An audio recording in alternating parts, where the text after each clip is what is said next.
Subscribe to the Global War Archive right now and, share this video with anyone who studies historical survival, because what you are about to hear is not folklore or romantic medievalism, but a real tested fire-resistant system that protected timber cities for centuries and still has practical value today.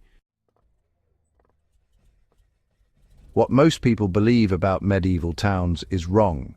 They picture wooden buildings packed together like tinder, doomed to burn at the first spark. Yet across Europe, entire neighborhoods survived repeated fires, sometimes for hundreds of years, despite being built almost entirely of wood. The reason was not luck, and it was not prayer. It was a deliberate engineered fire coat applied to timber, maintained by law and understood through hard experience.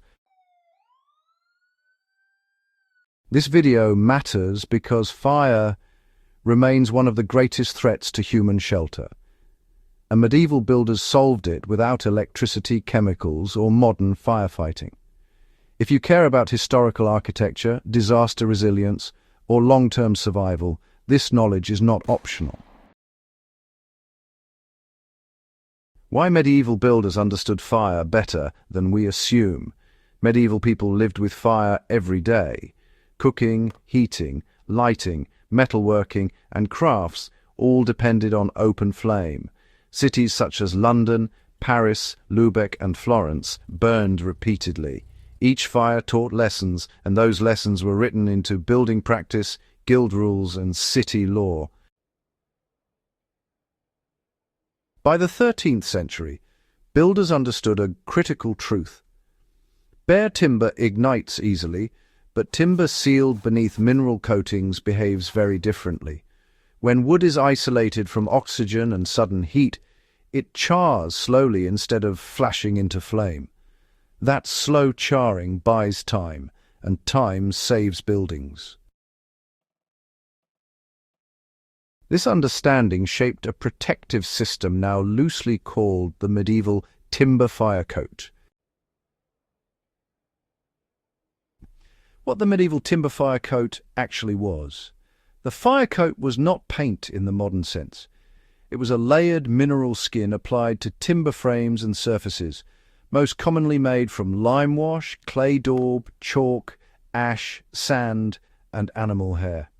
Limewash, created by slaking quicklime and thinning it with water, was the most widespread element. It soaked into wood fibers, hardened as it cured, and created an alkaline mineral barrier hostile to flame. Clay daub filled the spaces between timber beams, sealing gaps where fire could enter.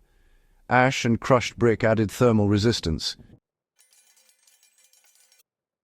In some regions, salt or alum was mixed in, substances that release water vapor when heated and suppress ignition. The result was a breathable, repairable, fire-resistant shell bonded directly to the structure. This coating was not decorative, it was infrastructure. How the fire coat changed the behavior of burning buildings. When fire struck an untreated wooden structure, flames raced along exposed beams and boards. In a fire-coated building, heat first had to dry and crack the mineral layer. That process absorbed energy. As temperatures rose, the wood beneath began to char rather than ignite. Char is a natural insulator, slowing further combustion. During urban fires, this difference was decisive. Fire spread roof to roof, but coated walls often survived long enough for fires to burn out or be contained. Archaeological evidence from medieval cities shows timber frames intact behind scorched lime surfaces, proving the system worked.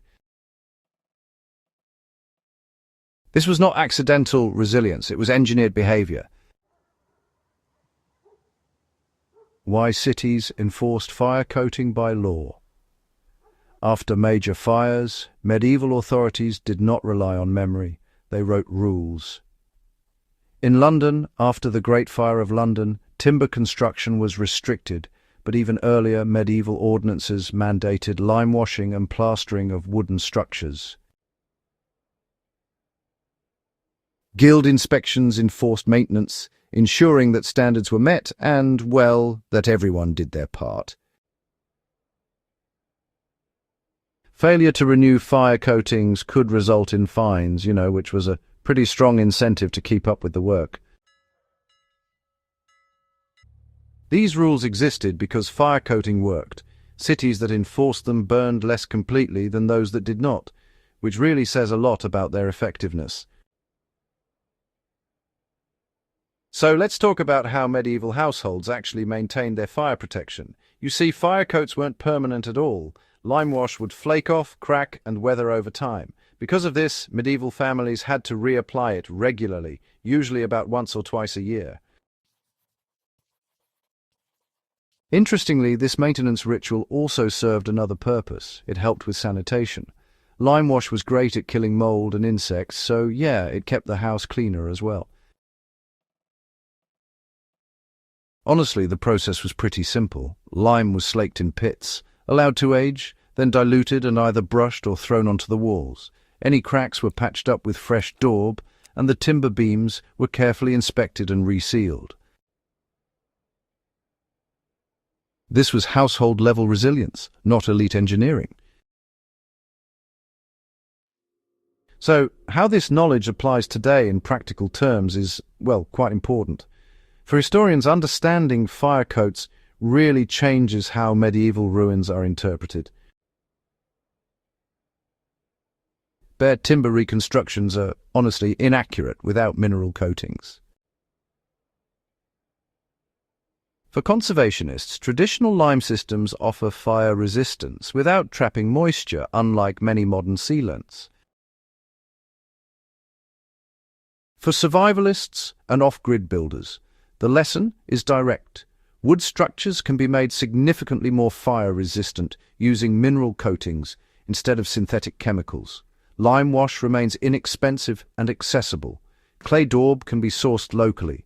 Ash and sand are universal materials. A practical application today follows the medieval model closely. Timber is allowed to dry fully. A breathable mineral wash is applied in multiple thin layers. Joints and gaps are sealed with clay-based infill. These days, maintenance becomes, well, routine rather than reactive. This is not nostalgia. It is, in fact, applied historical engineering. Why the medieval fire coat deserves more respect. Modern fire science often rediscovers what medieval builders already knew through experience. Fire behavior, oxygen deprivation, thermal mass, and sacrificial layers were all understood centuries before formal physics described them. The medieval timber fire coat preserved homes, workshops, and entire neighborhoods. It represents a tradition of building for inevitability rather than perfection. Fires would happen. The goal was survival, not prevention. That mindset is as relevant now as it was then. If this kind of deep, evidence-based historical knowledge matters to you, subscribe to the Global War Archive, share this video with fellow historians and survivalists, and keep this channel alive as a serious resource for people who want more than surface-level history.